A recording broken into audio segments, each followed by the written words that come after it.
মুম্বাই শহরের অন্যতম আকর্ষণ বলিউড বাদশাহ শাহরুখ খানের বাড়ি মান্নাত। আরব সাগর তীরের মুম্বাই বেড়াতে গেলেই এই বাড়ির সামনে ঢু মারেন না এমন মানুষ নেই।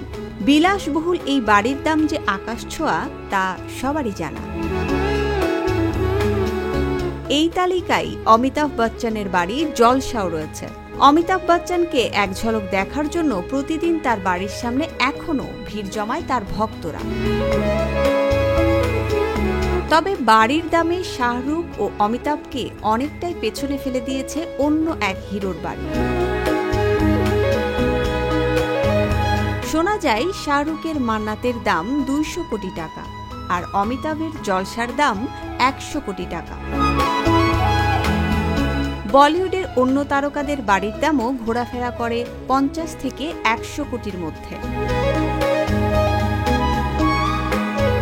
কিন্তু সেসব নজির ভেঙে দিয়েছে বলিউডের আরেক খানের বাড়ি।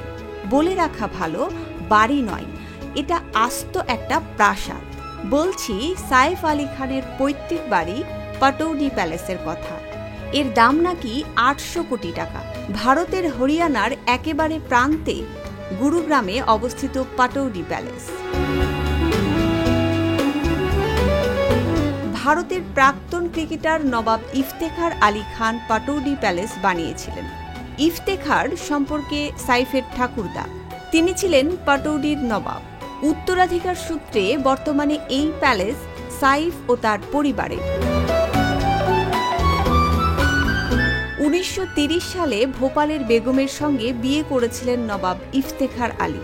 সে সময় তিনি ভেবেছিলেন তাদের পুরনো বাড়ি তার বেগমের থাকার জন্য উপযুক্ত নয়, তাই এই পাটৌডি প্যালেস তৈরি করেছিলেন তিনি। প্রায়ই এই বাড়িতে স্ত্রী কারিনা কাপুর খান ও তার ২ পুত্রের সঙ্গে সময় কাটান সাইফ। মাঝে মধ্যে ছুটি কাটাতে যান ইব্রাহিম আলী খান, সারা আলী খান ও সাইফের ২ বোন সাবা আলী খান ও সোহা আলী খানও।